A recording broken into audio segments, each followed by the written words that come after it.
Salut tout le monde, j'espère que vous allez bien. En tout cas, moi ça va nickel. Aujourd'hui, nouvelle vidéo dans laquelle je vais vous donner des nouvelles de tout l'élevage qui est juste derrière moi. Il y a eu encore plein de changements. Là, on est sur la fin de la reproduction, donc il y a énormément de canards, de poules. Il y a plein de jeunes. Du coup, on va faire un tour de tout l'élevage. Je vais vous donner des nouvelles de tout ça et je vais en profiter pour vous parler un petit peu de moi, des projets en cours, etc. Comme d'habitude, on va dire. Et du coup, c'est parti sans plus attendre pour faire le tour de l'élevage.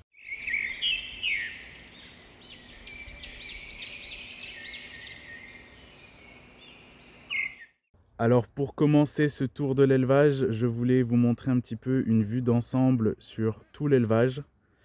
Parce que franchement, d'année en année, ça commence à prendre vraiment forme, ça commence à devenir vraiment de plus en plus beau. Et je suis vraiment content du résultat. Du coup, je voulais vous montrer un petit peu une vue d'ensemble. Donc ici, c'est toute la zone des parcs de reproduction et des parcs des jeunes. Donc c'est là où les canards, ils sont 8 à 9 mois de l'année, hein, pratiquement. Donc c'est la zone principale, on va dire. Et ça fait déjà 3 ans que les parcs sont terminés. Enfin, le plus gros chantier des parcs est terminé à cet endroit-là. Bon, forcément, il y a toujours un petit peu des finitions à faire à droite, à gauche, hein. C'est jamais terminé de toute façon. Et là, il y a eu encore quelques changements, comme l'arrivée des clapiers par ici, etc., que je vais vous montrer juste après. Et le plus gros du changement, c'est les arbres fruitiers qui commencent à vraiment bien pousser. Là, ça fait 2 années qu'on a des années très humides depuis que je les ai plantés. Et du coup, ça leur a permis de bien pousser, de bien se développer. Et là, cette année, on a une année à la fois un petit peu humide et à la fois assez chaude quand même. Du coup, ça fait que là, ils se développent très bien. On a eu énormément de fruits alors que ça fait seulement 2 ans, 2 ans et demi qu'ils sont plantés, on va dire. Donc franchement, très content d'avoir planté tous les arbres fruitiers. Et là, ça commence vraiment à prendre forme. Même si dans la plupart des parcs, il n'y a plus d'herbe, on voit que l'élevage continue à rester vert grâce aux arbres, on va dire. Donc ça fait plaisir et en plus de ça, ça nous donne des fruits, donc impeccable. Du coup, voilà un petit peu le point de vue de tout l'élevage. Et on va sans plus attendre commencer à faire le tour parce que cette vidéo s'annonce très longue. J'ai vraiment beaucoup de choses à vous montrer. En ce moment, c'est vraiment la période où à la fois il y a tous les adultes qui sont par ici, tous les reproducteurs. Il y a aussi tous les jeunes, je commence à trier. Donc il y en a de tous les côtés. C'est un petit peu mélangé d'ailleurs parce que la saison de reproduction est terminée. Là, c'est vraiment la période de tri. Donc j'ai mélangé des jeunes et des adultes. Voilà, tout est un petit peu en mélange. Mais c'est vraiment la période où il y a le plus de canards. Je pense que là, en plus cette année, j'ai très bien réussi la repro. Donc je pense que vous verrez difficilement plus de canards même dans les années à venir. Hein, parce que là, j'ai fait vraiment beaucoup de jeunes, mais j'en ferai pas autant chaque année. Hein. Donc là, c'est vraiment exceptionnel. Du coup, cette vidéo va être très longue, mais bon, c'est pas grave. J'avais vraiment envie de vous faire une vidéo nouvelle de tout l'élevage. Parce que faire en plusieurs parties, je trouve ça un peu moins... Je sais pas, je trouve que ça coupe le truc. J'aime bien faire une vidéo nouvelle de l'élevage d'un seul coup. Donc voilà, c'est ce qu'on va faire aujourd'hui. On va faire le tour de tout l'élevage. Donc on va commencer par ici, la première allée, hein, comme d'habitude. Donc là, la première allée, donc c'est encore les reproducteurs qui sont ici. Et il y a quelques races où j'ai commencé à mettre les jeunes avec les reproducteurs pour pouvoir commencer à trier. Donc là par exemple les Rouen, j'ai mes reproducteurs et les jeunes mélangés ensemble. Comme ça je commence à comparer les reproducteurs et les jeunes pour pouvoir sélectionner lesquels je garde, lesquels je ne garde pas, lesquels vont aller en expo. Donc voilà. Du coup, on va commencer par ici, on va faire rangée par rangée. Donc ici, il y a les coureurs indiens noirs et les coureurs indiens bleus qui sont mélangés ensemble parce que vu que je les ai triés, il en reste plus beaucoup. Donc je les ai réunis dans un même parc. Donc voilà. J'ai pas très bien réussi la repro en coureur indien noir. J'en ai eu quelques-uns, mais pas exceptionnels. En coureur indien bleu, un petit peu mieux. Bon là du coup ici il n'y a rien. Ici il y a les coureurs indiens bruns. Coureurs indiens bruns où j'ai plutôt bien réussi la repro. J'en ai sorti vraiment un bon nombre et j'ai sorti des jeunes assez prometteurs. Donc c'est intéressant. D'ailleurs ici il y a quelques jeunes hein, déjà. On dirait des adultes mais il y a des jeunes. Ici les coureurs indiens blancs. Là il y a plein de jeunes ici. De toute façon tous ceux qui ont des bagues vertes c'est des jeunes. Donc quasiment tous ceux qui passent derrière là-bas sont des jeunes. Donc là, il y en a vraiment des très prometteurs en coureur indien blanc et c'est plutôt cool parce que l'année dernière, j'avais vraiment pas réussi et là, je suis très content. Une très bonne avancée. Ensuite, ici, les coureurs indiens sauvages argentés. Pareil, j'ai plutôt bien réussi. Une bonne avancée pour une variété qui est aussi compliquée, on va dire. Il y a encore beaucoup de travail sur cette variété et c'est assez rare. Et j'en ai sorti des très beaux, comme par exemple ce mâle là, il est très intéressant.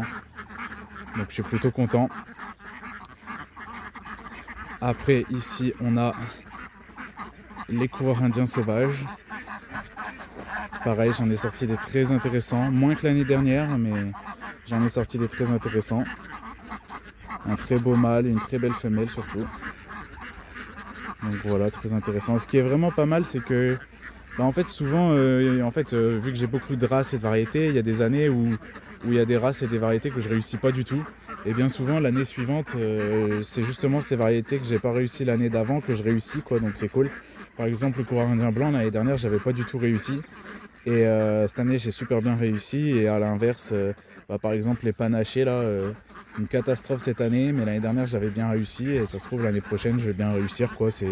Ça dépend des années, quoi. Donc voilà, ici, il y a les coureurs indiens truités. Une réussite plutôt moyenne, on va dire, parce que j'avais gardé un deuxième mâle. Mais le deuxième mâle, il s'avère que c'était pas un truité. Je me suis trompé. En fait, les truités, ça ressemble vraiment beaucoup aux sauvages et aux sauvages argentés. Et du coup, je me suis trompé et c'était plus un sauvage argenté. Et du coup, il a donné... en fait, j'ai eu des jeunes, mais il a donné des jeunes très clairs. Et du coup, j'ai rien gardé quasiment.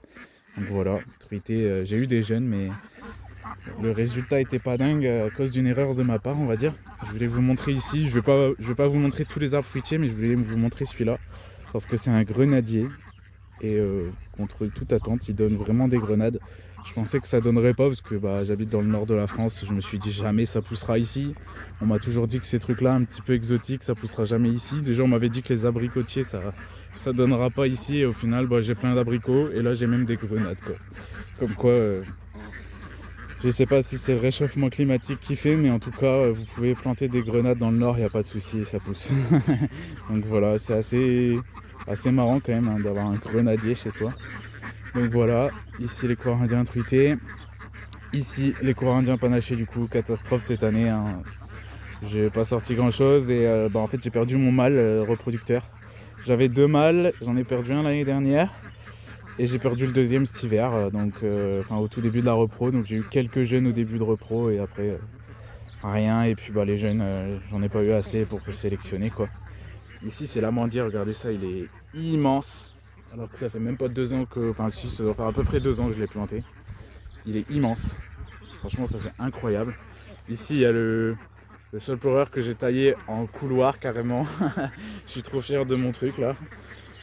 Donc ensuite là, ici il y a les coureurs indiens kaki, donc brun truité foncé. Brun sauvage foncé, pardon. Les truités foncés sont à côté. Donc là c'est les bruns sauvages foncés, donc les coureurs indiens kaki. Et j'ai sorti, je pense, le plus beau mâle de ce que j'ai jamais eu dans mon élevage en fait. Il est juste là, celui-là là. Là, on va pas le voir, il est à contre-jour. Bon après, quand je dis le plus beau mâle, c'est au niveau du type, c'est pas au niveau de la couleur, parce que je vois pas encore sa couleur, mais regardez-moi la hauteur, la forme. Franchement, il est très intéressant pour l'instant. Dans cette race là et dans cette variété là, j'en sors toujours des très intéressants au niveau des mâles. Et à côté ici, on a les bruns truités foncés. Je sais pas si je vais réussir à vous les montrer parce que ils sont cachés sous le sol pleureur. Ici, ils sont trop bien, ils sont à l'ombre. Si on va les voir un petit peu là. Voilà, et là j'ai des très beaux mâles et des très belles femelles. Donc il y a très peu de différence avec les kakis juste à côté. C'est juste que en fait les kakis c'est brun sauvage foncé, donc c'est la base sauvage. Et les bruns truités foncés c'est truité, quoi, donc c'est la base truité, quoi. Du coup c'est la seule différence, sinon ça se ressemble vraiment beaucoup. Bon, je vais pas rester ici parce que je ne sais pas pourquoi. Je n'étais pas au courant, mais il y a plein de guêpes. Je me demande s'il n'y a pas un nid dans les parages. Je vais me méfier parce que... dangereux, mon opération là. Il y a vraiment plein de guêpes. Je viendrai revoir à la fin de la vidéo, mais je me demande s'il n'y a pas un nid dans les parages. Donc voilà. Et du coup, pour les variétés brun sauvage foncé et brun truité foncé, j'ai extrêmement bien réussi cette année. C'est des variétés que je réussis toujours très très bien. Mais j'hésite à arrêter une des deux variétés parce qu'elles sont très similaires. Et j'ai déjà beaucoup de choses, alors j'hésite à arrêter une des deux variétés. Je vais voir ça, c'est en cours de réflexion. Et je pense que si j'en arrête une des deux, ce sera le brun sauvage foncé. Parce qu'en fait, le brun truité foncé, j'ai du très bon aussi. Et le brun truité foncé, pour la petite histoire, en fait, c'est la variété de base du coureur indien. On croirait toujours que c'est le blanc ou le sauvage, mais non. En Asie, quand ils l'utilisent dans les rizières et tout, c'est cette couleur-là, quoi. Donc c'est assez marrant. Du coup, c'est pour ça, pour le côté histoire aussi, j'aimerais bien garder la variété de base, quoi. Donc voilà. Après, bah, ici, c'est les ventres jaunes. Coureur indien à ventre jaune, donc c'est une des dernières variétés de coureur indien qui a été créée. En Angleterre, ils appellent ça le Yellow Belly. Et c'est une variété qui est en pleine création en ce moment, que ce soit en Angleterre et même en France, tout ça. Bon, on n'est pas beaucoup à en avoir en France, mais on se met à plutôt bien le travailler. Donc je pense que c'est une variété qu'on finira par retrouver dans les expos. Par contre, cette année, cette variété, j'ai pas du tout réussi. Bah, ça en revient à ce que je disais tout à l'heure. J'ai super bien réussi le ventre jaune l'année dernière et cette année, catastrophe. Donc voilà. Ici, on a les Saxe. Alors les Saxe, pareil, pas terrible. J'avais bien réussi l'année dernière, mais cette année, pas terrible. Pourtant, je vous dis pas terrible depuis tout à l'heure, mais j'ai super bien réussi cette année quand même dans l'ensemble des races. Je suis très content, j'ai sorti beaucoup de jeunes et tout ça, c'est trop bien. Mais voilà, il y a quelques races, quelques variétés où c'est pas fou, et d'autres où c'est vraiment exceptionnel, quoi. Et comme il y a beaucoup de races où c'est assez exceptionnel cette année, et c'est des races où je réussissais pas avant, bah là je suis très content. Mais voilà, il y a des races comme les Saxe où j'aurais pu faire mieux. Et niveau qualité, je commence à régresser un petit peu au niveau des Saxe. Alors je me demande si je vais pas aller chercher une souche en Allemagne un peu pour avancer un peu, parce que ouais, c'est pas terrible en ce moment au niveau des Saxe. Après ici, on a, donc là au niveau de l'arbre fruitier, ici c'est un néflier. Mais c'est une sorte de nèfle un peu... c'est pas la nèfle de base, c'est un autre. Mais je trouve ça vraiment incroyable, les feuilles et tout. En plus, il perd pas ses feuilles l'hiver, c'est trop stylé. Donc voilà. Et du coup, au niveau des canards, ici, ce sont les Overberg. 3 femelles, un mâle. Là, il n'y a que des repros là-dedans. Que mes adultes. Et j'ai eu quelques jeunes, mais... ouais, pile ce qu'il faut, on va dire. Pas trop, pas... il m'en manque pas, on va dire, c'est bien. Mais ils sont nés tard, en fait, donc pour l'instant, je peux pas trop dire au niveau de la qualité. Ils sont nés très tard. Donc voilà. Parce qu'en fait, au niveau des couvaisons... des couvaisons cette année, j'ai fait beaucoup en couveuse en début d'année et en fin d'année j'ai laissé couver au naturel. Il y a des races où j'ai mieux réussi en couveuse qu'au naturel et inversement. Et les Overberg, j'ai beaucoup plus réussi au naturel. Et du coup, bah, au naturel, c'est plus tard dans la saison que je les laisse faire, donc bah, ils sont nés tard, quoi. Et ici, on a les harlequins gallois que j'ai plutôt bien réussi. Il y a aussi 2 jeunes là-dedans. Les 2 là, c'est 2 jeunes cannes. J'ai plutôt bien réussi. Mais mes cannes, je trouve qu'elles manquent de gabarit. Mais c'est une race qui est malheureusement très rare. Je suis tout seul à en avoir en France, à ma connaissance. Et c'est pas évident à trouver. J'aimerais bien trouver des cannes avec plus de gabarit pour aider un petit peu. Ou sinon, je vais devoir mettre avec du stretcher ou quelque chose comme ça. Ici, c'est un kaki à l'arbre. Je trouve les feuilles magnifiques aussi. En fait, cette rangée-là, c'est un peu la rangée des arbres étranges qu'on voit pas tous les jours. On continue avec les stretchers. Bon, il y a une jeune canne Barbarie avec, parce que je l'avais mis avec les Barbaries et ça n'allait pas, du coup j'ai mis avec les stretchers. Donc là il y a mes adultes là il y a un jeune couple que j'ai gardé. Donc en fait, pour vous expliquer au niveau du tri, ce que je fais, c'est que quand ils sont jeunes, ils sont dans des parcs que je vais vous montrer un peu plus tard dans la vidéo, et quand ils sont dans ces parcs là, je fais déjà des pré-tris, on va dire. Donc les plus gros défauts, tous ceux qui ne m'intéressent pas, je les enlève directement quand ils sont jeunes, comme ça part assez rapidement. Et puis tous ceux qui sont le plus intéressants, après je les remets avec les adultes, comme ça ils finissent leur croissance ici. Et comme ça je peux les comparer avec les adultes, et comme je les vois mieux ici, je passe devant tous les jours pour donner à manger. bah, au moins s'il y a quelque chose qui me tape à l'œil, je vais le voir direct. Parce que quand ils sont tous ensemble dans un troupeau de je sais pas, admettons 100 jeunes, pour pouvoir comparer, c'est pas évident. Que là, les jeunes, ils sont avec les adultes et voilà, tout de suite, quand je vois quelque chose qui louche, là, par exemple, les harlequins gallois, c'est là que je vois tout de suite que les cannes, même si c'est qu'elles sont encore jeunes, elles me paraissent petites en gabarit, quoi. Du coup, bah, je le vois tout de suite mieux ici en comparant avec les adultes. Donc voilà. Après ici, on a les Barbarie Brun. Barbarie Brun, toujours fidèle au poste, toujours dans leur même parc, ça bouge pas. J'en ai encore une qui couve là-bas en dessous, ils arrêtent pas de couver. Dans les Barbaries, c'est vraiment plus pour les couvaisons que je les ai. Bon là, ils sont en pleine mue en ce moment. Mais je me tâte vraiment l'année prochaine quand même, enfin cet hiver là, à changer de mâle, à garder un jeune mâle et faire partir celui-là. Mais ça me fait mal au cœur, je l'ai depuis longtemps quand même. Donc c'est pas évident quand c'est comme ça, faire partir des adultes. Bon ici c'est le bazar de ce côté-là, du coup on passe à la deuxième rangée de parc. Toujours dans la même allée mais deuxième rangée. Ici ouais c'est un peu le bazar parce que tout est mélangé. Ici j'ai les canards de Bourbourg, mes adultes qui sont juste là. J'ai les pékins allemands qui sont là aussi. Et j'ai mon prototype de pékin allemand bleu fauve, mon mâle qui est là derrière. Je vais vous le montrer. Il est là derrière. Donc je suis en train de créer j'ai une canne qui saigne au niveau d'une aile parce qu'elle a dû s'accrocher les ailes alors qu'elles sont en mue. Bon, pas très grave, mais il faudra que je surveille si ça saigne pas trop. Mais du coup ouais, je suis en train de créer la variété, enfin pas de la créer parce qu'elle existe déjà, mais la variété bleu fauve truité, donc la variété du canard de Saxe sur le pékin allemand. Et en fait il y en a déjà au Royaume-Uni, en Australie aussi je crois, mais c'est quasiment impossible à faire venir en France. Et du coup vu que je suis un petit peu un fou, je me suis dit pourquoi pas essayer de les créer et franchement ça commence à prendre forme. Je vous montrerai ça, du coup c'est le sujet F1 issu du croisement canard de Saxe pékin allemand. Et je vais vous montrer les jeunes que j'ai sortis de celui-là, donc ce mâle là sur une femelle pékin allemand. Vous verrez, on dirait vraiment des pékins allemands couleur bleu fauve, je vous les montrerai après. Donc voilà, ici il y a aussi les Rhode Island, les jeunes, donc des poussins, et des Amrock qui sont là en dessous. Donc du coup au niveau des poules, pour vous expliquer, ce que ça change souvent au niveau des poules. Donc au niveau des canards je me suis un peu décidé, mais au niveau des poules c'est pas très fixe, ça change souvent. Il y a quelques années j'étais sur l'Orpington, après j'ai fait Amrock Bieffelder, et là en ce moment en fait l'Amrock c'est vraiment la race coup de cœur, hein. Vraiment l'Amrock c'est ma race préférée et ça va rester très longtemps. C'est une race que je trouve à la fois très belle et très pratique en fait, et très rustique aussi. Du coup l'Amrock j'adore et ça va rester. Et la Bieffelder j'ai moins accroché en fait. Et du coup là je voulais tester la dernière race on va dire que j'aime bien, parce que niveau poule je suis très compliqué, j'aime pas grand chose.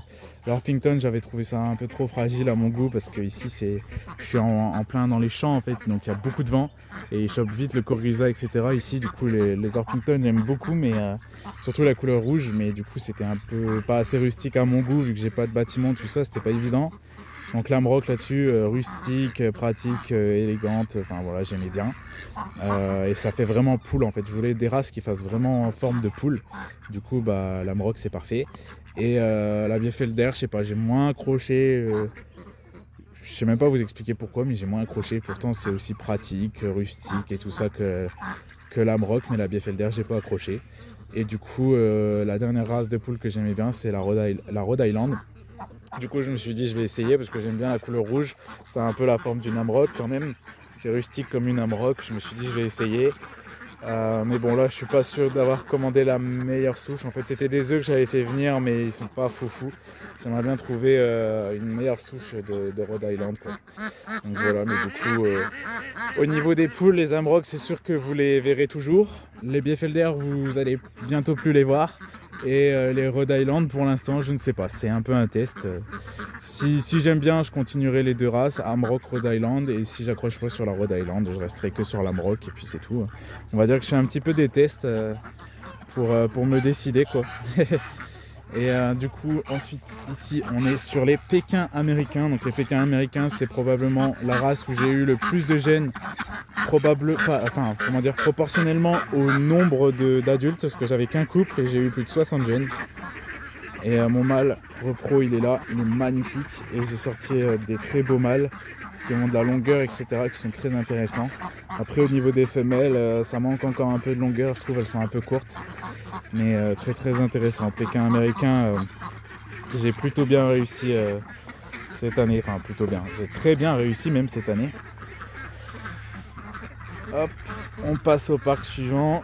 Ici, c'était le parc des Bourbourgs, mais du coup, ils sont avec les Pékins allemands parce que ici, j'ai mis des gènes. En fait, tout ça, c'est des gènes que je garde pas. Comme je vous avais dit tout à l'heure, dans les parcs des gènes, là où il y a le bassin, tout ça, j'ai tous les gènes là-bas. Et dès qu'il y en a que je vois des défauts, des sujets qui ne m'intéressent pas, je les mets ici. Comme ça, ils sont très loin des autres, ils ne peuvent pas se remélanger, même s'ils se barrent d'ici à ce qu'ils retournent avec les autres. Il y a du chemin, du coup, je les mets ici. Et comme ça, au moins, je suis sûr qu'ils ne se remélangent pas. Et tout cela, je sais que je les garde pas en fait. Bon, il y a juste une canne Pékin américain là, qui avec le vent, elle a dû passer par-dessus le grillage. Mais, sinon, tous les gènes qu'il y a là, c'en est que je garde pas. Donc, il y en a déjà, je pense, 40-50 là-dedans que je garde pas. Donc, ça vous donne une idée du nombre de gènes que j'ai. Donc, c'est assez énorme. Là, ils ont leur grand bac à eau. Bon, en ce moment, il fait tellement chaud et sec que je change l'eau très souvent. Même pour les adultes, c'est très très souvent. Mais bon, c'est comme ça, hein, c'est des canards et quand on aime, on compte pas le travail qu'il y a derrière. Hein. Donc là, tout ça, c'est des canards que je garde pas. Donc j'en aurai encore plein d'autres que je vais pas garder et j'en ai encore plein d'autres là-bas que vous allez voir après que je garde pas. Donc au passage, si vous êtes intéressé par des canards, que vous recherchez des canards, n'hésitez pas à me contacter sur mes réseaux sociaux, tout est dans la description. Ensuite, ici on a les canards de l'Allier. Ouais, c'est que les canards de l'Allier. Bon, là-bas il y a 2 fugitifs derrière, mais sinon c'est que des canards de l'Allier. Et les canards de l'Allier, j'ai extrêmement bien réussi cette année. Je suis très content à la fois en termes de nombre de gènes. J'ai eu pile poil ce que je voulais. Qualité exceptionnelle. On a même eu du mal à trier l'autre jour. Donc vraiment au top les canards de l'Allier. Après ici on a les canards UP. Donc les canards UP, comme je vous avais expliqué, l'objectif en fait c'est de créer le noir, le bleu et le brun uni. Donc là par exemple on a une canne juste ici qui est noir uni, là un mâle bleu uni et là-bas une canne brun uni. La canne brun uni c'en est une jeune de l'année. Donc je suis très content et en fait l'objectif c'est qu'il n'y ait plus de blanc en fait sur les sujets. Et en fait c'est des variétés qui existaient, qui sont homologuées mais qu'on ne trouve plus du tout. Le noir, le bleu et le brun uni on n'en trouve plus. Et du coup là le projet c'est d'essayer de recréer ces variétés là et petit à petit éliminer le blanc. Mais cette année j'ai pas énormément sorti de jeunes et j'en ai pas gardé beaucoup. Mais bon parfois c'est suffisant, hein. Il suffit pas d'en garder beaucoup pour avancer, hein. J'ai sorti une noire unie, une brun unie. L'année prochaine, il suffit de les remettre sur les plus noirs et les plus bruns, quoi.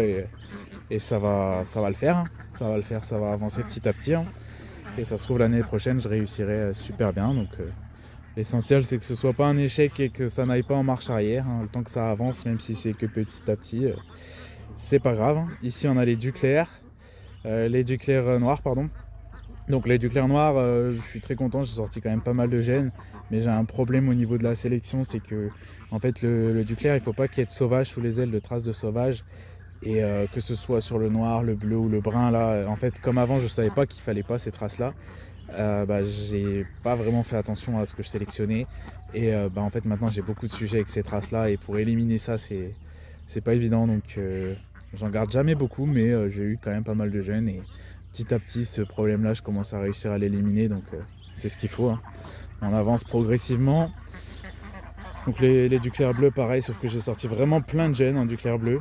J'ai pas gardé grand-chose non plus, mais c'est pareil, ça sert à rien d'en garder trop. Hein. Et voilà, et là encore, quand je dis garder, c'est que dans les premiers lots de gènes, j'en ai encore d'autres lots qu'il faudra que je retrie, donc ça se trouve, j'en aurai même trop. Donc voilà. Après ici, on a les duclaires bruns où j'ai du boulot encore. Hein. J'avais atteint un sacré niveau il y a quelques années. Et puis, bon, ça s'est un peu perdu, hein, ça peut aller très vite. Hein. Et là, je commence à rattraper un peu le niveau, mais il y a encore du boulot. Hein. Là, j'ai sorti une belle canne, elle est là. Juste là, celle-là elle est magnifique. Après celle-ci elle a du blanc partout, mais c'est parce qu'elle est vieille. Hein. Mais sinon c'était une de mes meilleures cannes, c'est de Nuts, hein, pour ceux qui se souviennent. Pour les abonnés fidèles. Hop, pour les Duclair brun, ça c'est bon. On passe à la suite. J'ai accéléré un petit peu la cadence quand même, hein, parce que la vidéo va être super longue. Bon là c'était un parc où il y avait des jeunes, mais il n'y en a plus. Ils ont été triés. Ici il y a les canards Orpington. Je vais vous les montrer. Ils se mettent à l'ombre parce qu'il commence à faire chaud là. Donc les canards Orpington. L'année dernière j'avais pas du tout réussi et cette année j'ai trop bien réussi, je suis content. Enfin trop bien, j'ai sorti quelques jeunes, j'ai sorti ce qu'il me fallait et c'est suffisant. Hein. Pas besoin d'en faire 300 000. Ensuite ici on a les canards de Gimshane. Ça c'est pareil, cette année j'ai trop bien réussi les Gimshane pour une race aussi rare. Je suis très content, j'ai pas mal de jeunes. En plus j'avais commandé des œufs en Allemagne à un éleveur que je connais. Et j'ai réussi très bien les œufs, donc je suis très content. Du coup j'ai une nouvelle souche en plus de ça et c'est une race que je trouve magnifique et qui est malheureusement très très rare. Ici il y a les canards de forêt blancs. J'ai sorti plein de jeunes et ils sont tous pareils, donc, donc la sélection est très dure. Mais ils sont très intéressants. Vaut mieux ça que l'inverse en soi, mais je sais pas trop lesquels je vais garder, lesquels je vais pas garder, parce que là il y en a trop. Mais bon, dans un sens tant mieux. Ici il y a les canards de forêt bruns. Juste là, avec les canards pie. Ils sont mélangés parce que en fait je vide des parcs de temps en temps pour pouvoir mettre des jeunes. Et sinon à la reproduction ils sont séparés, hein, bien évidemment. Donc là en plus les canards de forêt brun, j'ai viré tous les adultes et j'ai viré plein de jeunes parce qu'en fait j'en ai eu énormément. C'est la race, une des races où j'en ai eu le plus. Et j'en ai eu tellement que en fait j'avais comparé les adultes et les jeunes. Et les adultes je les ai virés direct, ils avaient des défauts trop importants. Et là j'ai gardé ces 4 jeunes là qui sont vraiment les plus intéressants de tous les jeunes. Et c'est une race où je suis, enfin une variété du canard de forêt où je suis assez sévère parce que je veux vraiment pas en garder beaucoup, je veux vraiment me concentrer sur le forêt blanc et le forêt brun, c'est vraiment parce que je trouve la couleur très belle et voilà, mais sinon je veux pas en faire beaucoup, donc j'ai sélectionné sévère. Mais bah, c'est pareil, dans un sens tant mieux. Hein. Ici, il n'y a pas de canards parce que c'était un parc où il y avait des jeunes, mais il n'y en a plus, ils ont été triés. Et là, il y a un figuier, franchement le figuier il a même pas 2 ans et il donne des figues à gogo, c'est trop bien. Après cette année c'est vraiment une année à fruits, on a trop bien réussi les fruits, c'est incroyable. Je suis trop content d'avoir mis des arbres fruitiers partout parce que déjà ça fait de l'ombre et en plus ça donne des fruits, c'est trop bien. On profite à fond des fruits. Faut en profiter, ce sera peut-être pas pareil chaque année. Bon ici c'est les caillougos, c'est que les adultes, j'ai pas encore de jeunes là-dedans, les jeunes ils sont nés plus tard dans la saison donc ils sont encore dans les parcs des jeunes. Ici c'est un abricotier, il a donné des abricots, comme quoi on dit toujours dans le nord les abricots ça pousse pas, bah si, hein, ça pousse très bien, on a eu des très beaux abricots d'ailleurs. Ici c'est les Rouen français, alors les Rouen français c'était ma grande surprise parce que je pensais pas avoir du tout réussi la repro. Et finalement quand j'ai trié les jeunes je me rends compte que j'en ai vraiment plein et j'en ai des très beaux en plus.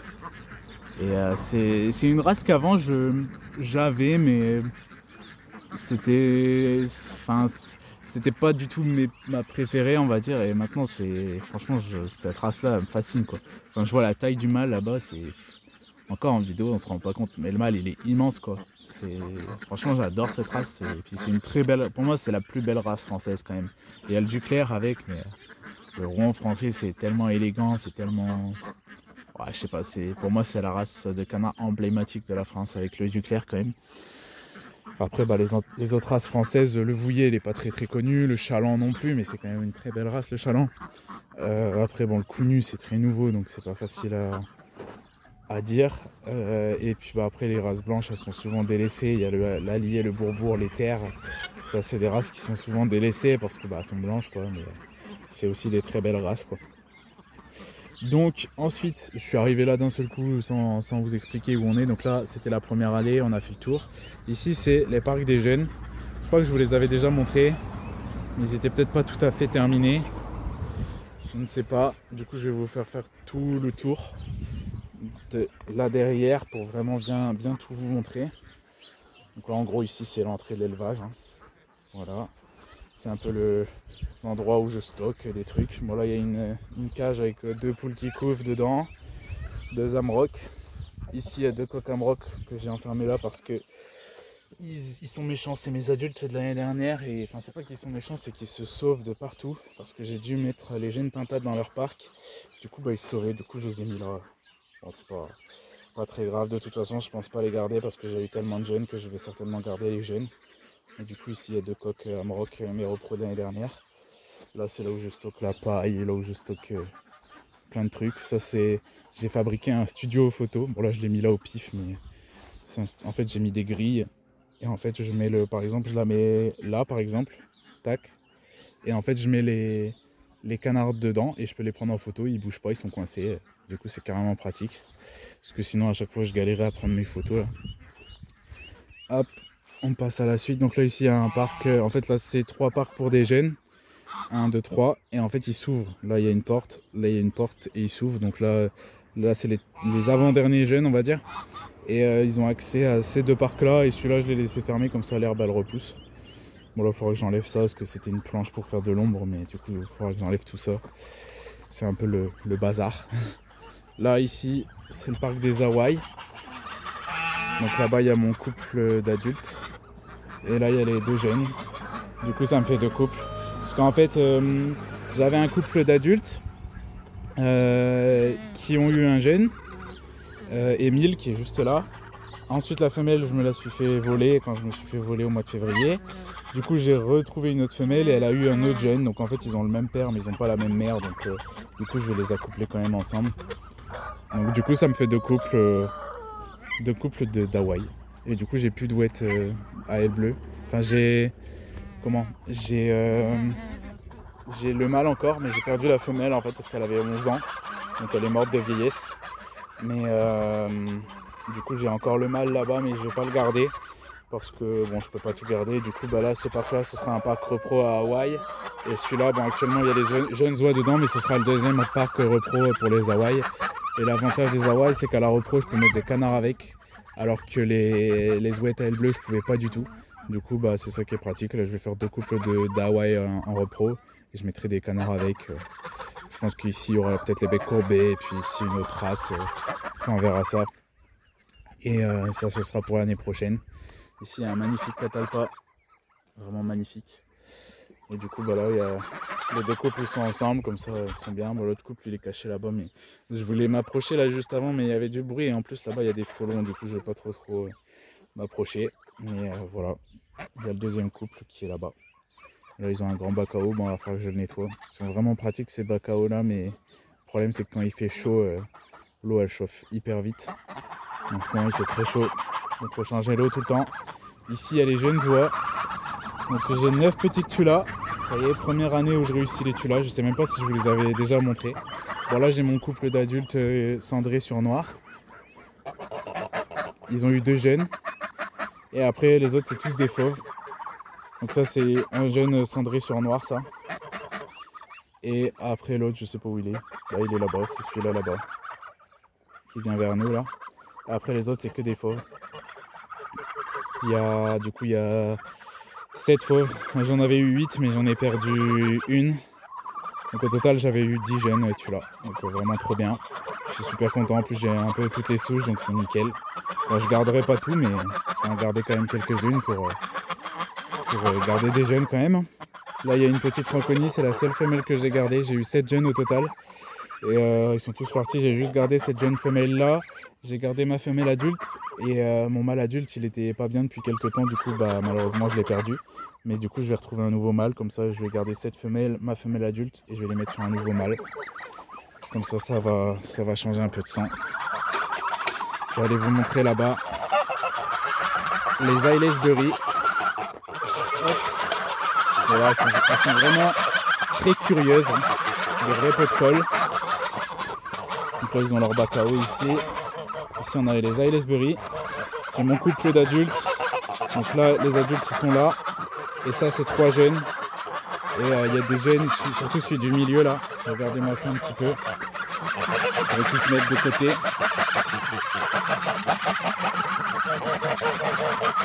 En bref, il est immense. Il est très très intéressant. Enfin, ils sont tous les trois très intéressants, les jeunes. Donc je suis très content. 3 jeunes là, 2 adultes ici. Donc je suis très content, comme ça je vais pouvoir bien avancer dans cette race là.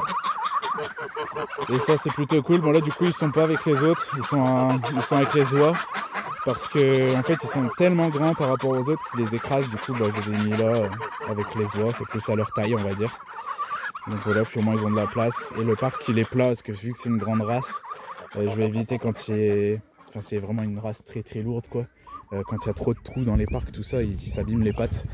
Du coup, c'est pour ça ils sont bien là-dedans, ils sont avec des oies, le parc il est plat. Hep, pour rester là, vous.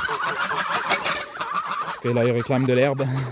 Je leur donne de l'herbe dans la journée, mais ils ont déjà mangé tout. Alors donc, voilà, ils réclament. Ils ont un granulé de luzerne, donc du coup, ça leur fait un complément type herbe, quoi. Donc voilà. Là, ici, il y a les derniers canetons, du coup. Je ne vous ai pas montré plus que ça. Bon, après, il n'y a pas grand-chose à dire, ils sont encore jeunes. Mais il y a des trucs de fou là-dedans. Là, par exemple, il y a un roi anglais bleu fauve, couleur Saxe. Que j'ai sorti, c'est des jeunes issus d'Italie, enfin de reproducteurs italiens. Il y a beaucoup de jeunes qui viennent d'Italie ici. Là j'ai un pékin allemand, juste là j'ai un pékin allemand bleu fauve. Je peux pas vous montrer, à chaque fois ça fait pas le focus. Mais il est là. Un petit pékin allemand bleu fauve, mais celui-là on voit pas encore très bien son type, je vais vous montrer, il est un peu plus grand après. Et tout ça c'est les... On va dire que c'est les derniers jeunes. Je dis les avant-derniers parce qu'il y en a encore dans les éleveuses, mais... C'est parce que ouais, c'est le dernier lot en fait. Au fur et à mesure, dès qu'il y en a des grands dans les éleveuses, je les remets ici. Donc au final, c'est le dernier lot, quoi. C'est le dernier parc. Hop. Ensuite, on passe au grand parc où il y a plein de jeunes ici. Donc ceux-là, ils ont déjà été triés une fois.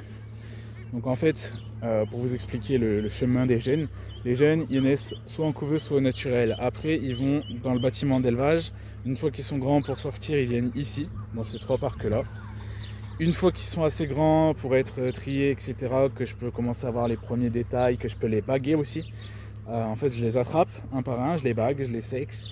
Si je les garde, je les mets ici, dans ce parc-là, pour continuer à les faire grandir, etc., pour continuer à voir s'ils sont bons ou pas, pour continuer à les faire grandir, et pour qu'ils aient plus de place.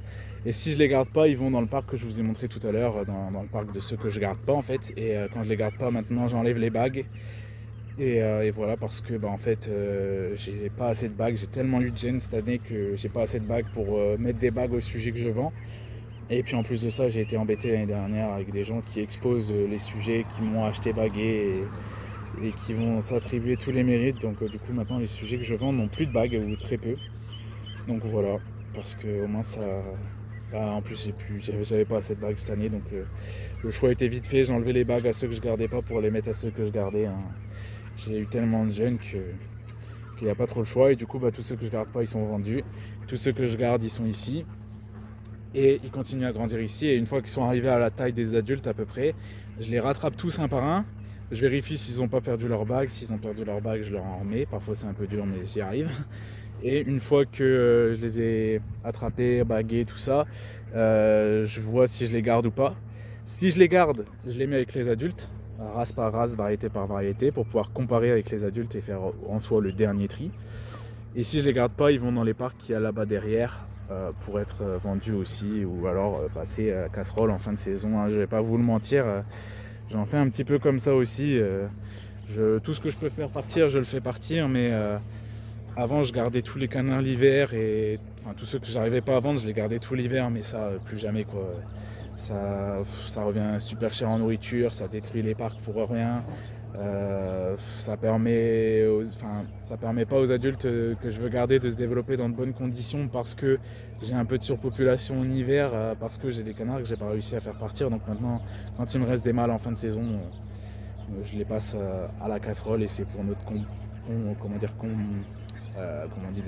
notre consommation, voilà, personnelle. Et voilà, c'est aussi ça l'élevage. À la base, toutes ces races là elles ont été faites pour ça, au moins on sait ce qu'on mange, quoi. Mais voilà, je le cache pas, en fin de saison j'en mange. Après voilà, ceux que je passe pour la consommation, c'est vraiment ceux que j'arrive pas à vendre. C'est bien souvent des mâles, bien souvent ceux avec des grands défauts. Donc voilà, mais plutôt que de gaspiller et de les perdre bêtement, je préfère les faire comme ça, quoi. Voilà, surtout qu'en ce moment les temps sont durs, la viande coûte cher, donc voilà.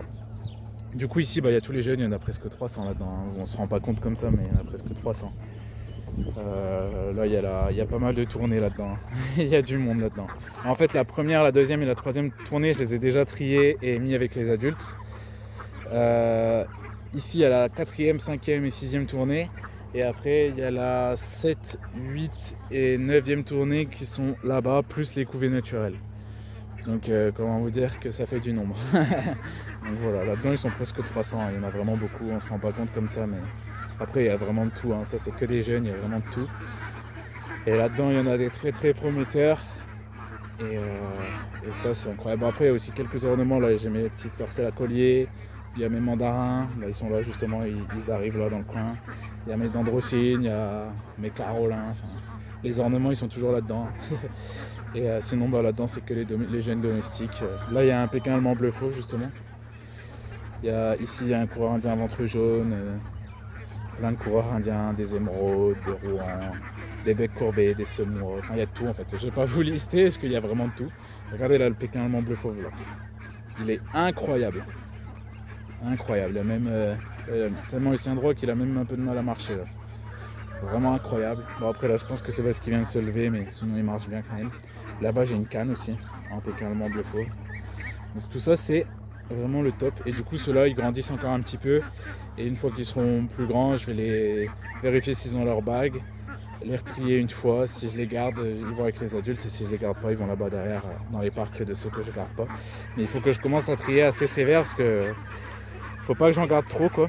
Et après une fois qu'ils sont avec les adultes, du coup pour vous continuer à vous expliquer le chemin des gènes, une fois qu'ils sont avec les adultes, je compare avec les adultes. Donc si les gènes sont mieux que les adultes, il y a des adultes qui partent, parfois moite-moite.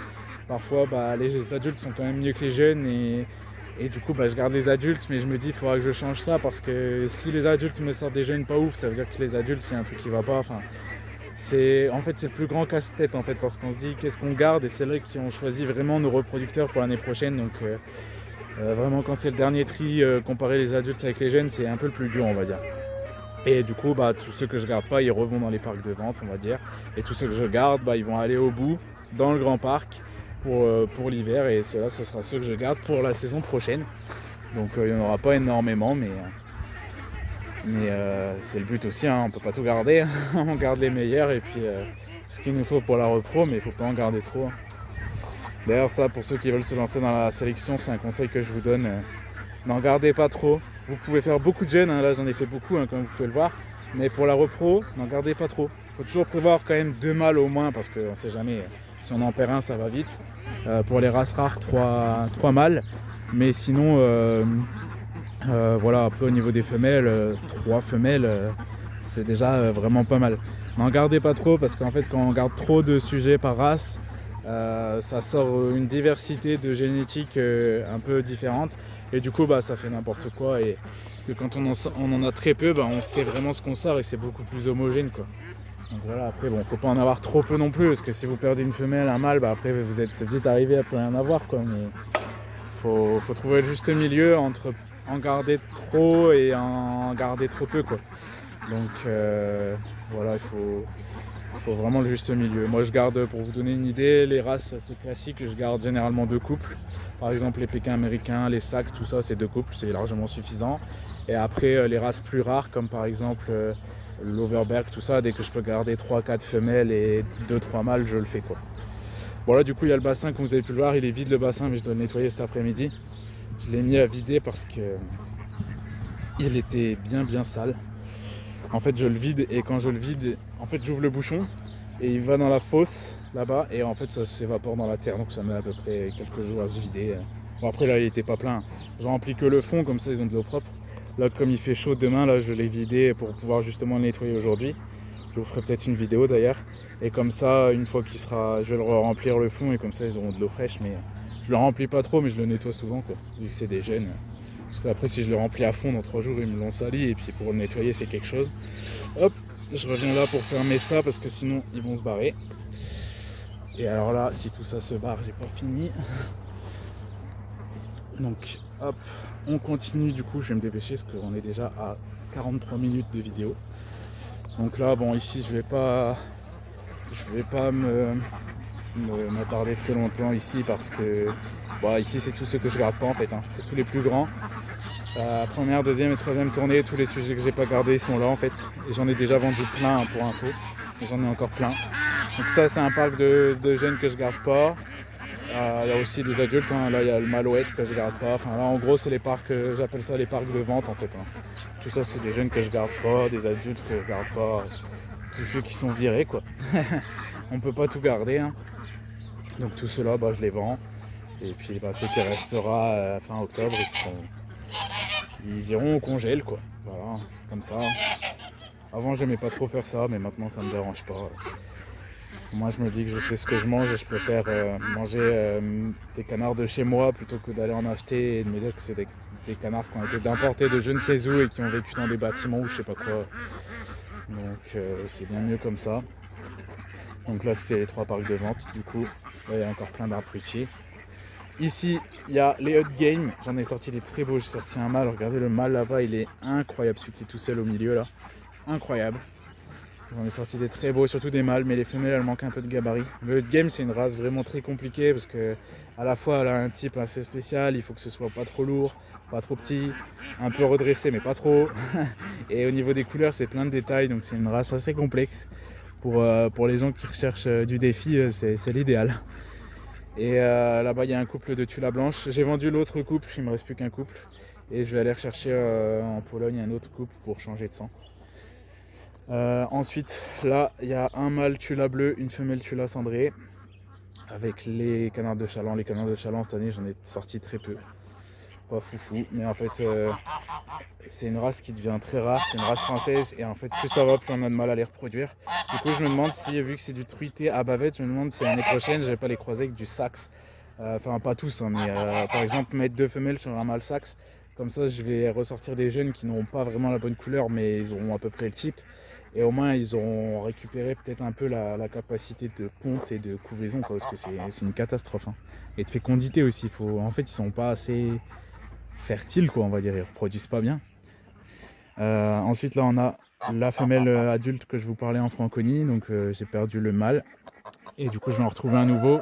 Comme ça, je ferai un trio avec cette femelle et ma jeune femelle. Ici, c'est mes premiers jeunes Amrock, donc là franchement je suis hyper fier parce que l'année dernière ils faisaient cette taille là mais au mois de novembre. Hein. Là cette année ils font cette taille là, on est au mois d'août, hein, donc c'est trop bien. J'ai sorti des super beaux jeunes, les mâles ils commencent à être incroyables. Mes petites Amrock, franchement très content. Bon là il y a deux âges différents, il y en a qui ont 3 mois et demi, 4 mois et les autres sont plus jeunes, les plus petites. Donc franchement, je suis content, il y en a plein, j'en ai plein partout. De toute façon, il y en a partout. Là, vous en voyez ici, mais il y en a partout. Il y en a partout qui traînent, il y en a là-bas, il y en a partout. Donc, il y en a de tous les côtés. Hop, on passe à la suite. Donc, les jeunes Amrock, franchement, hyper content. Après, les Bieffelder, j'en avais sorti aussi, mais du coup, je les garde pas. Donc, pour ça, je me suis pas trop traîné à vous les montrer. Ils sont dans les parcs de vente, quoi. Ici, il y a les Campbell anglais. J'ai sorti plein de gènes mais très tard dans la saison. Au début de saison, je crois que les oies me mangeaient les œufs parce que j'avais pas d'œufs. Ça arrive aussi. Hein. Et du coup, là-bas j'ai un trio de Tula fauve qui ont eu des jeunes. Le deuxième trio de Tula fauve qui a eu des jeunes aussi. Et là-bas dedans j'ai les rois anglais mais ils sont là-bas dans le coin. Ils sont à l'ombre, je vais vous les montrer. En passant, je vais vous montrer les coins qui sont juste ici. Le cognacier. Des superbes coins, franchement incroyable. C'est quand même dingue d'avoir déjà des fruits comme ça sur des arbres de même pas 2 ans, quoi. C'est ouf. Et hop, donc là, il y a les tutules. Ça, c'est les premières que j'avais eues. Et là derrière, il y a les rois anglais. Ils sont à l'ombre. Ils sont immenses. Il y a 2 femelles et 2 mâles. Hop, je vais les laisser à l'ombre hein, parce qu'ils sont tellement gros que je vais leur éviter de se déplacer pour rien. Il fait chaud là aujourd'hui. Hop, on passe à la suite. Je vais pas trop traîner parce que vraiment là la vidéo elle arrive déjà à être très longue alors que j'ai même pas fini ce côté là encore. Donc l'autre côté de l'allée, ici il y a les counus où j'ai eu plein de jeunes. Counus sauvages, counus bleus sauvages, bruns sauvages et blancs. Bon là ils sont tous réunis ensemble hein, parce que c'est la fin de saison, j'ai tout réuni. Comme ça fait moins de parcs à nourrir. Mais du coup au niveau des counus l'année prochaine je vais continuer le blanc. Parce que j'adore le blanc, je trouve c'est incroyable. Après les autres couleurs je sais pas encore, je suis en pleine réflexion. Mais sinon je voudrais commencer à bosser le counu en grande race aussi. Commencer à faire des prototypes de counu grande race. Bon là les parcs qui sont vides. De ce côté là ça va aller assez vite parce que j'en ai vidé pas mal de parcs. Là il y a les canards de Vouillé. Les canards de Vouillé où j'ai eu des jeunes aussi mais en fin de saison plutôt. Là il y a les colverts opales. Je vais vous les montrer, ils sont magnifiques. Je les dérange alors qu'il fait chaud. Mais c'est pas grave. Voilà les colverts opales, magnifiques. J'adore cette espèce et cette mutation. C'est incroyable. Ici il y a les émeraudes noires et les émeraudes bleues. Bon cette canne là-bas elle est vieille alors elle est plus émeraude blanche qu'émeraude bleue maintenant. Mais ça c'est l'âge qui fait, hein. Sinon à la base c'était une canne qui me sortait des très beaux bleus. Ensuite à côté on a ici un parc où il y a un peu tout n'importe quoi parce que je les ai réunis pour faire qu'un seul parc. Mais en gros il y a un couple d'Appleyard, le mâle qui passe devant et la femelle qui est juste derrière là. Le mâle blanc c'est un canard des terres, il me reste plus que lui. J'ai perdu la femelle. Et la canne au milieu là c'est une canne de Vénétie, une race italienne. Et du coup vu que j'ai que ça, c'est des races où j'ai pas beaucoup de sujets, je les ai réunis ensemble comme ça me fait moins de travail. Là ça me fait des parcs vides comme ça. Parce qu'en ce moment c'est un peu la période où j'ai beaucoup de boulot donc c'est pas évident à tout gérer. Donc là ici il y a les UP nains, j'ai sorti pas mal de jeunes, là il n'y a rien, un amandier encore. Là ici il y a les coureurs indiens jaune pois. Bon, il y a encore des œufs dans leur abri mais ils sont plus bons hein, clairement, ils ont couvé et puis ils ont arrêté de couver et puis voilà. Coureurs indiens jaune pois, j'ai eu quelques gènes enfin, ça faisait des années que j'en avais pas eu mais là j'ai eu des gènes. Ici il y a les canards de Bali blancs, j'ai eu des gènes aussi, pas beaucoup mais j'en avais pas besoin de beaucoup. Ici il y a les mignons, bon, les mignons c'est des mignons bleu fauve. J'avais perdu le mâle l'année dernière mais j'ai du mal à me séparer des cannes, je les aime bien mais je crois que je vais quand même pas les garder parce que j'aimerais repartir à zéro sur une nouvelle variété en mignon. Il y a aussi les dendrocines et lunules là-dedans. Ils sont venus là tout seuls, ils étaient avec les canards là-bas et puis ils sont venus là, je préfère ici. Après là c'est des becs courbés, des becs courbés, des becs courbés, il y en a plein, j'ai eu plein de jeunes cette année. Là il n'y a rien, là c'est des becs courbés blancs, j'ai eu plein de jeunes aussi. Et là c'est les semois. Comme ça, ce côté-là, on a fini. Les semois, j'ai eu plein de jeunes. Et d'ailleurs au passage, s'il y a des gens qui sont intéressés pour travailler cette race-là, je suis carrément chaud pour vous aider à commencer et vous passer des bons sujets parce que vraiment cette race là c'est une race belge qui est vachement délaissée, en fait personne n'en veut parce que c'est petit, c'est blanc mais c'est une race que je trouve quand même vachement stylée quoi et c'est dommage que personne ne veuille en élever comme ça. C'est une race très prometteuse pourtant donc voilà, j'aimerais bien trouver des éleveurs intéressés et là j'ai pas mal de sujets donc ce serait pas mal. Et du coup bah là les becs courbés, j'ai eu pas mal de jeunes cette année. Alors en bec courbé là je suis en train de réfléchir aussi au niveau des variétés, comment je vais faire l'année prochaine. Parce que je veux bosser le noir, le bleu et le brun un peu comme les UP en couleur unie. Et après bah il y a sauvage foncé, bleu sauvage foncé, blanc. Donc je pourrais pas tout faire, il va falloir que je fasse un choix parce que c'est pas évident. Du coup on a fini ce côté là, mais je vais aller vous montrer les clapiers parce qu'il y a eu du changement à ce niveau là. Et en même temps je voulais rapidement vous parler de moi, de mes projets, etc. Parce que comme vous avez pu le constater, je vous dis la même chose à chaque fois. Mais en ce moment, je fais plus trop de vidéos à part des shorts. Mais vous inquiétez pas, je vous oublie pas. Faire des vidéos, ça me manque terriblement. Là, ça a été encore une fois très compliqué cette année parce que j'ai commencé l'année en travaillant à plein temps, plus l'élevage. Donc YouTube, clairement, ça a été délaissé. Mais bon, j'ai travaillé pas pour rien, j'ai travaillé pour la bonne cause. C'était pour mettre un peu d'argent de côté, etc. Et là du coup j'ai arrêté de travailler au mois d'avril, donc en ce moment je suis à l'élevage à plein temps. Et en ce moment je suis en train d'avancer mon site, de déclarer aussi en professionnel ma chaîne YouTube. Donc en fait la chaîne YouTube va devenir Enfin, ça va rien changer pour vous, hein. Visuellement ça va rien changer, mais voilà, ça va devenir mon métier entre guillemets. Donc YouTube, je vais pouvoir y consacrer un peu plus de temps. En fait là je génère un peu de revenus avec YouTube, et du coup vu que je générais quand même parfois pas mal de revenus selon les vues, etc., j'ai été obligé de déclarer. Du coup c'est une micro-entreprise, YouTube devient mon métier petit à petit, et du coup pour l'année prochaine YouTube va devenir mon métier. Donc vous inquiétez pas, je vais devenir de plus en plus actif, et franchement je suis hyper content parce que faire des vidéos, j'adore ça. Vous partagez ma passion, j'adore ça, et pouvoir vivre, au final c'est grâce à vous, hein. Vivre de ma passion de l'élevage en faisant de YouTube, qui est ma deuxième passion, mon métier, moi je trouve ça incroyable. En fait à la base, pour vous expliquer, je voulais faire de l'élevage mon métier, mais c'est trop compliqué parce que en fait ça tourne l'élevage plutôt dans le côté argent, et j'ai pas du tout envie de ça. Moi l'élevage c'est une passion, je veux continuer à faire des expos, je veux continuer à sélectionner, je veux continuer, voilà. En fait mon élevage comme il est là, il est immense, mais je veux pas qu'il soit plus grand en fait. Je veux pas que ce soit plus grand, je veux pas qu'il y ait une question d'argent dans mon élevage, etc. Je veux, voilà, mon élevage actuellement niveau argent, tout ce que je peux dire c'est que c'est autonome en fait, c'est que tout ce que je gagne avec l'élevage, je le redépense dans l'élevage. Et c'est tout quoi. Je veux pas que ça me fasse, je veux pas gagner de l'argent pour moi grâce à l'élevage, je veux que ça reste vraiment ma passion l'élevage. Et le fait que YouTube puisse à côté devenir mon métier, ça c'est vraiment incroyable. Et du coup ça c'est grâce à vous aussi, donc je tiens à vous en remercier. Et du coup là cette année j'ai encore une fois pas été très actif sur YouTube parce que du coup j'ai développé un peu tout ça, j'ai bossé là-dessus. C'était pas évident, mais là cette fois-ci c'est fait, donc l'année prochaine je serai officiellement créateur de contenu, comme on dit, influenceur pour ceux qui préfèrent. Donc du coup, je vais pouvoir vous faire un max de vidéos, j'ai plein d'idées. J'ai vraiment plein d'idées de noter sur mes cahiers, dans ma tête aussi. Et du coup, voilà, je pourrais vous faire un max de vidéos parce que j'adore faire des vidéos, je veux vous partager ma passion et tout ça. Et pouvoir en faire mon métier, c'est vraiment extra. Et comme ça, j'aurai tout mon temps pour vous faire des vidéos. Donc ça va être vraiment trop bien. Et du coup, c'est pour ça que cette année, j'ai pas pu malheureusement faire beaucoup de vidéos parce que j'ai bossé beaucoup sur ce projet-là, et après c'est pour la bonne cause, hein. Donc voilà, il fallait que je mette un peu d'argent de côté à l'avance aussi parce que c'est quand même risqué, hein. Là, je vais pas travailler à côté, donc c'est quand même un peu risqué, mais on se lance dans le projet, et ça va être plutôt cool, hein. Donc voilà. Et je vous tiendrai au courant de tout ça. Et cette année, je suis pas sûr que je ferai beaucoup de vidéos là sur la fin d'année. Je vais essayer de vous en faire le plus possible, mais je suis pas sûr d'en faire beaucoup. Mais l'année prochaine, du coup, dès le début de saison, je voudrais essayer de vous faire un suivi complet de la repro, de vous donner un maximum d'infos, de vous faire suivre vraiment mon année.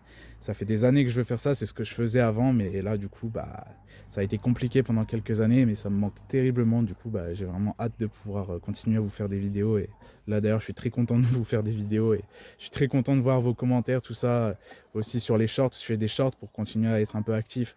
Je vois beaucoup de vos commentaires, tout ça, ça me fait vraiment plaisir, et c'est pour ça me manque vraiment de faire des vidéos. Donc là je suis super content de pouvoir vous annoncer ça en fait, et je vous en reparlerai plus en détail sur mes réseaux sociaux. N'hésitez pas à me suivre dessus au passage, tous les liens sont en description. Bref, je vous reparlerai de tout ça sur les réseaux sociaux, sinon la vidéo va être vraiment trop longue. Mais du coup là on est au niveau des cailles, donc d'ailleurs j'arrive ici sans rien vous dire, mais là c'est une dinguerie ici, il n'y a rien qui est pareil qu'avant. Donc là du coup il y a les cuves qui donnent sur l'allée. Ici c'est là où je stocke mes nouvelles caisses de transport, toutes celles-là sont nouvelles, ça c'en est que j'avais déjà. Comme ça elles sont stockées ici, elles sont coincées, elles peuvent plus s'envoler avec le vent. Et ici c'est les clapiers, donc les clapiers là ils étaient de l'autre côté de l'élevage avant, pour ceux qui se souviennent, et ceux-là c'en est des nouveaux. Et du coup ici j'élève, il y a toujours le lapin, hein, le doyen il est toujours là. Voilà le lapin. Et ici sinon il n'y a que des cailles. Donc là j'ai mes adultes qui vont bientôt partir. Et ici c'est que des jeunes, en fait je garde toutes les femelles, et les mâles je vais en garder qu'une dizaine, donc il y en a encore pas mal que je dois faire partir. Et du coup ça c'est tous mes adultes, enfin tous mes futurs adultes on va dire, ça c'est les jeunes pour l'année prochaine en gros. Donc là il y en a vraiment beaucoup d'écailles, mais ça va se vider progressivement.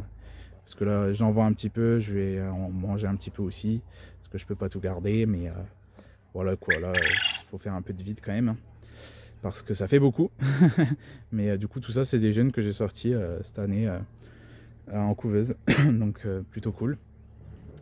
Et voilà, l'année prochaine j'en referai pas mal, et là ils sont carrément bien. Je ferai peut-être une race de lapin aussi maintenant que j'ai des clapiers. Et du coup c'est cool, parce que là tous les clapiers sont remplis de cailles, mais sinon autrement ils sont pas tous remplis, hein. Il y aura que 6 clapiers à cailles, les autres ce sera pour stocker des trucs ou peut-être faire une race de lapin, on verra. Voilà pour ce côté là, beaucoup de changements par ici. Mais en fait, du coup, ce côté-là de l'élevage, on va dire maintenant, tout ce que je viens de vous montrer là, ça changera plus vraiment, quoi, à part les canards qu'il y aura dans chaque parc ou des petits détails. Mais là, les clapiers, c'était vraiment le dernier gros truc que j'avais à faire par ici. Sinon, maintenant, l'élevage par ici, il est fait, quoi. Il est terminé, les structures elles sont faites, les parcs sont faits, tout est fait, tout est aménagé. Il n'y a plus qu'à laisser les arbres pousser et à élever, quoi. Donc en vrai, c'est plutôt cool. Et ça, c'est pareil, c'est un gain de temps immense, hein. C'est aussi pour ça que ces dernières années, j'ai pas pu faire beaucoup de vidéos parce que j'ai passé beaucoup de temps à construire tout ça. Mais maintenant, là, je commence à souffler un petit peu parce que bah, tout est fait en fait. Donc ça va être beaucoup plus simple. Tout de suite, j'ai beaucoup plus de temps aussi pour YouTube, tout ça. Les parcs, ils sont faits. Enfin là, j'en ai encore un peu à faire cet hiver ici, mais pour l'année prochaine, ce sera terminé. Donc après, tout ce qui est construction de parcs, tout ça, c'est fini. Et même, c'est aussi pour ça que j'ai travaillé. Pour faire les parcs, j'ai dû travailler pour me faire de l'argent pour faire les parcs. Mais maintenant, j'ai plus besoin de travailler à fond parce que voilà, je vais pouvoir me lancer sur YouTube pour gagner un peu d'argent grâce à YouTube et vivre de ça en fait. Mais les parcs sont faits, donc j'aurais plus besoin de travailler à fond pour construire les parcs. Les parcs, ça m'a coûté extrêmement cher. Maintenant que tout est fait, on va dire que j'ai la base et j'ai plus qu'à me lancer, quoi, à faire de continuer ma passion pour l'élevage et pour YouTube, tout en faisant de YouTube mon métier. Et voilà, hein. Du coup, là, j'aurais plus besoin de travailler comme un fou pour me faire de l'argent parce que les parcs, ils seront faits. Donc après, voilà, hein, ça va le faire, ça va me libérer du temps et ce sera beaucoup mieux, quoi. Et puis là, les parcs, ils seront finis. Ici, j'ai encore un peu de travaux à faire, je vais vous montrer, mais ce sera fini cet hiver. Donc l'année prochaine, tout ça, ce sera fait, il n'y aura plus qu'à. Et ça va être trop bien. Et puis voilà, hein. Il n'y aura plus qu'à élever, sélectionner. Puis c'est pareil, cette année, j'ai fait beaucoup de gènes parce que du coup, ça faisait 2-3 ans que, vu que je faisais les parcs, tout ça, que je bougeais plein de choses, j'avais pas trop bien réussi la repro. Là, cette année, vu que les parcs, ils étaient faits, tout de suite, voilà. Après, là, cette année, il y a la météo qui a aidé aussi, mais voilà, tout de suite, les parcs étaient faits pour reproduire, pour faire la repro correctement, ça a été beaucoup mieux. J'ai bien mieux réussi, même pour élever les jeunes, c'est incroyable. Donc voilà, puis il y a aussi l'alimentation, je vais vous en reparler après, mais l'alimentation, j'ai tout changé et je le ressens direct, hein. Donc je fais des économies et en plus c'est de la meilleure qualité, donc je vous reparlerai de ça après, mais je vous ferai peut-être même une vidéo sur le sujet, quoi. Mais tout ça, c'est des projets qui m'ont pris beaucoup de temps, mais maintenant que tout ça c'est fait, les parcs sont faits, j'ai changé d'alimentation, la repro, c'est voilà, tout se fixe, j'ai plus trop de sujets à aller chercher, etc. Maintenant, je vais avoir plus de temps, je vais plus avoir besoin de travailler à côté pour pouvoir me développer là-dedans, et voilà, et c'est trop cool. Et puis ouais, comme je vous disais, le fait de pouvoir continuer ma passion en tant que passion. En fait, je voulais vraiment pas que ma passion ça devienne mon métier, qu'il y ait une question d'argent là-dedans. Ma passion va rester ma passion et c'est YouTube qui est ma deuxième passion entre guillemets qui va m'être utile pour vivre en fait. Je vais réussir à en faire mon métier tout en continuant à vous partager ma passion et voilà. Après ça, franchement, ça se ressentira pas du tout sur la chaîne YouTube. J'ai pas envie de faire des projets non plus de zinzin et d'aller dans des trucs de fou. Je veux rester à continuer à faire mes vidéos telles que je les fais au naturel, mais voilà, pouvoir être plus actif, vous partager à fond ma passion. Voilà, pourquoi pas proposer aussi des collaborations avec des marques, tout ça, comme font les créateurs de contenu, mais version élevage, pour pouvoir vous proposer des trucs intéressants et pour pouvoir continuer à avancer dans ce projet, quoi. Ça peut être vraiment cool, mais voilà, je veux vraiment que ça reste naturel, que ça prenne pas des démesures non plus, voilà, que ça change. Je veux vraiment pas que ça change ma chaîne YouTube, en fait. Je veux continuer juste à vous partager ma passion. Et le seul petit truc qui va changer, c'est que ce sera mon métier. Du coup, dans un sens, je pourrais vous faire beaucoup plus de vidéos et de trucs sur les réseaux sociaux aussi. Donc là, ici, on a les jeunes pintades. Il y en a plein de jeunes pintades. Et c'est pas fini parce qu'il y en a encore dans les éleveuses. Ici, bon, je vais pas vous, vous en parler 50 ans, c'est les poules pondeuses. J'ai aussi mes adultes en Amrock, mes Bieffelder qui sont là encore. Tout ça, c'est le bazar ici. Donc là, voilà, là, le plus important, c'est les pintades. Elles sont là, c'est toutes mes jeunes pintades. Et là, je commence à en vendre un peu parce que ça fait beaucoup. Mais sinon, je vais m'en garder quand même quelques-unes, mais pas trop, hein, parce que ça fait du bruit, hein. Donc voilà, puis bon, là, j'avais 3 femelles et un mâle. J'ai eu tout ça de jeunes, j'ai eu 60 jeunes, je crois. Donc déjà, si je garde une femelle en plus, ce sera déjà pas mal, hein. 4 femelles et 2 mâles, je pense que je vais faire un truc comme ça. Donc voilà. Hop. On passe à la suite tout de suite parce que la vidéo est super longue. Je suis désolé, je parle, mais voilà. Moi ici, j'avais fait une nouvelle clôture, mais on va pas s'attarder là-dessus non plus parce que les vaches de la pâture à côté ont tout détruit. Du coup, il n'y a plus qu'à tout recommencer. Mais l'agriculteur qui met les vaches à côté, il a planté des poteaux et en fait, il va refaire une clôture. En gros, moi j'ai fait ma clôture et lui il va en refaire une autre derrière pour pas que les vaches l'année prochaine puissent toucher la clôture. Donc voilà, mais du coup là, tout est à refaire. Bref, voilà, ça vous verrez ça quand ce sera fini. Ici, bah, c'est le chantier total. Là, ce sera du coup le parc des pondeuses. Là-bas, il va y avoir des nouveaux parcs à poules. Bon, tout ça, vous verrez quand ce sera terminé. C'est pas évident à expliquer comme ça. Et en gros, ici, là, tac, ça, ce sera le parc des ornements. Là, la clôture extérieure a été faite déjà. Tout l'extérieur, en fait, tout le gros est fait. Il n'y a plus que l'aménagement, quoi. Mais là, en ce moment, j'ai tellement de jeunes que l'avancement des travaux a été complètement stoppé là où il s'était arrêté, quoi. Et voilà, et puis bah, j'ai toutes les haies à tailler, tout ça, j'y verrai plus clair. De toute façon, tout ça, je ferai ça cet automne, les travaux là. En ce moment, je suis trop occupé. Donc, je ferai ça cet automne. Quand les canards ils seront ici, justement, là, c'est le parc des canards pour l'hiver. Donc, bon, là, pas grand chose de spécial à dire. D'ici un bon mois, les canards ils viendront ici. Et comme d'habitude, hein, de toute façon, j'essaierai de vous montrer ça, j'espère. Je vous promets souvent des choses, mais j'ai toujours du mal à tenir mes promesses en ce moment. Mais la chose que je suis sûr de pouvoir vous promettre, c'est que l'année prochaine, du coup, vu que j'aurai tout mon temps pour YouTube, l'année prochaine, je serai actif. Après, pour la fin d'année, je peux rien vous promettre. Je vais essayer de vous faire des vidéos régulièrement, mais je préfère rien vous promettre parce que je ne sais pas du tout ce que je vais pouvoir faire comme vidéo. Je sais pas si j'aurai beaucoup de temps. Là, il faut que je continue à avancer dans tous les projets, tout ça. Et voilà, bon, après cette année, je participe à l'exposition européenne en Slovaquie, donc ça j'essaierai quand même de vous le montrer, de vous en reparler, etc. Parce que c'est quand même un truc immense que je vais vivre très peu de fois dans ma vie, donc ça je voudrais vraiment faire une vidéo et vous partager ce truc de fou quand même. Participer à une exposition européenne, c'est pas tous les jours qu'on fait ça, donc je vais absolument vous faire une vidéo là-dessus. Après, pour le reste, je sais pas encore. Je peux pas vous promettre. Voilà, on verra bien. Mais pour l'année prochaine, promis, il y aura plein de vidéos. Ça, je peux vous le promettre, j'en suis certain. Le projet avance, donc voilà. Il y aura un site aussi qui va sortir cet hiver. J'avais dit qu'il devait sortir l'hiver dernier, mais c'était trop compliqué. Il va sortir cet hiver. C'est tellement compliqué à faire que voilà, j'ai mis beaucoup de temps, mais au moins ce sera un bon site, vous allez voir. Là, ici, je viens ici parce que c'est là où je stocke mon grain. J'ai le blé qui est arrivé là, j'en ai pour très longtemps parce que tout est plein là, tout ça c'est plein de blé. Tout ça c'est plein. Tout ça aussi, bref. J'ai du blé. Le blé, j'en ai plein, donc c'est du blé que j'ai à la ferme directement. Et en fait, à la fin des moissons, j'en fais un stock. Donc j'en ai pour 6 mois et après, j'en prends chez d'autres agriculteurs en cours d'année aussi. Et je viens ici pour vous montrer surtout l'aliment.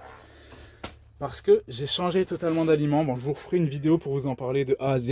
Et je vous ferai une vidéo aussi avec lui directement qui produit l'aliment. C'est Antoine de KZ Aliments qui fait ça. Et je vous ferai une vidéo avec lui et je vous en reparlerai plus en détail de l'aliment. Mais voilà, j'ai depuis le début d'année changé d'aliment totalement. Avant, je prenais beaucoup Vercel-Laga, Progibier, etc. Et maintenant, je prends tout chez KZ Aliments. Donc c'est un jeune pas loin de chez moi qui s'est lancé dans la création de son propre aliment. En fait, il fait tout lui-même. Et bah, ça marche super bien et l'aliment il est incroyable. Ça me revient moins cher parce que je prends à la palette et c'est de la meilleure qualité. Et je l'ai vu tout de suite sur les jeunes. En fait, la croissance elle est beaucoup mieux. Ils grandissent plus vite, du coup je les nourris moins. Et puis en plus de ça, la qualité à la fois du plumage, etc. Et puis ils proposent différents types d'aliments. Pour l'année, en fait, il y a du calimu pour favoriser la repousse des plumes. Il y a du caliverme pour les vermifuges. Il y a plein de différents aliments pour les jeunes, etc. aussi. Il y a du cali-herbe. Le cali-herbe, c'est ça. C'est un granulé qui remplace l'herbe, en fait. Quand vous avez plus d'herbe dans vos parcs pour les oies, ben on met ça et hop, ça fait l'effet de l'herbe. Bon, tout ça, franchement, c'est incroyable. Et ça revient pas super cher pour la qualité que c'est. Et bah en fait, ça me revient moins cher à l'année de prendre comme ça. En plus, je prends en palette, donc ça me revient encore moins cher. Et en plus de ça, les jeunes grandissent plus vite, sont de meilleure qualité. Je peux les trier plus vite et du coup, je les garde moins longtemps. Donc ça fait que en soi, j'y gagne beaucoup. Et en plus, l'aliment, il est vraiment de très bonne qualité. Les sacs, ils sont au top. Les vendeurs, ils sont au top aussi. C'est une entreprise familiale, on va dire, et c'est vraiment le top du top. Et du coup, bah, c'est franchement rien à dire. Et maintenant, je prendrai toujours tout ce qui est granulé là-bas. Après, bon, le blé, je le prends toujours à la ferme parce que voilà, c'est du blé quoi. Mais tout ce qui est granulé, je prends là-bas maintenant. Et franchement, je suis très satisfait de ça. Et c'est plutôt cool parce que l'aliment, en fait, c'est quelque chose que j'ai beaucoup négligé ces dernières années. Et maintenant, je me rends compte vraiment de l'importance que l'aliment apporte à un élevage, quoi. C'est vraiment le truc numéro un. Et avant, j'étais vraiment nul niveau aliment. Et voilà, maintenant, je commence vraiment à comprendre comment ça fonctionne. Et du coup, je pourrais vous faire des vidéos sur le sujet. Justement, j'ai plein d'idées à ce sujet-là parce que vraiment, l'aliment, on peut en dire des tonnes et des tonnes là-dessus. Donc voilà. Mais tout ça, j'en ferai de prochaines vidéos parce que là, sinon, ça va être bien trop long. Ici, c'est ma maison. Non, je déconne. C'est ma résidence secondaire quand il fait trop chaud. Et du coup, je vais vite fait aller vous montrer les éleveuses. Alors nous voilà aux éleveuses. Donc petit aparté, je ne vais pas vous montrer les couveuses dans cette vidéo parce qu'elles sont éteintes, elles sont nettoyées, elles sont rangées. Mais je vous referai des vidéos pour vous montrer la préparation pour l'année prochaine. Et du coup, voilà, elles sont éteintes, il n'y a rien d'intéressant à vous montrer. La vidéo est déjà super longue, donc je ne vais pas vous montrer les couveuses, mais je vous montre rapidement les éleveuses. Là, il reste encore les derniers canetons. Donc ça, c'est vraiment les tout derniers canetons. Il y a beaucoup de barbarie, mais c'est les tout derniers canetons, donc j'ai vraiment hâte qu'ils aillent dehors et qu'il n'y en ait plus là-dedans. C'est la fin de saison, là j'en ai marre. Là ici c'est les dernières pintades. Toutes ceux-là je pense que je vais les vendre parce que j'en ai déjà tellement dehors que toutes ceux-là je vais les vendre. Moi comme je vous ai dit, là il me reste 3 femelles. J'ai perdu mon mâle adulte, du coup je vais quand même garder 2 jeunes mâles et je pense une femelle, mais c'est tout. Donc je vais garder dans les plus grandes et ceux-là je vais les faire partir comme ça. Ça va me faire gagner du temps et de la place, quoi, parce que des éleveuses, c'est bon, au bout d'un moment, j'en ai marre. Vous pouvez pas vous imaginer le nombre de jeunes qui sont passés là-dedans cette année. Bon là, désolé, il y a le ventilo qui tourne, vous allez certainement l'entendre, parce qu'il fait trop chaud là-dedans. Là, il y a les cailles. D'ailleurs, je vais pouvoir leur éteindre la lampe, parce qu'il fait super chaud. Hop, voilà. Il y en a qui dorment, hein. On dirait qu'elles sont mortes, mais vous inquiétez pas, il y en a, elles dorment à l'envers, hein. C'est les cailles, hein. Faut pas être surpris, c'est tout à fait normal. Mais voilà, c'est les dernières jeunes cailles que j'ai eues. Et d'ailleurs, ça, c'est des jeunes cailles issues de mes premières jeunes cailles de l'année. Donc, c'est la 2e génération en 1 an. Et eux, c'est pareil, elles vont bientôt aller dehors. Et comme ça, ici, ce sera vide. Donc voilà, mais ouais, ici, vraiment, vous pouvez pas savoir. Il y a eu une période où ça, c'était plein, ça, c'était plein, ça, c'était plein, ça, c'était plein, ça, c'était plein. Là, il y avait des caisses partout.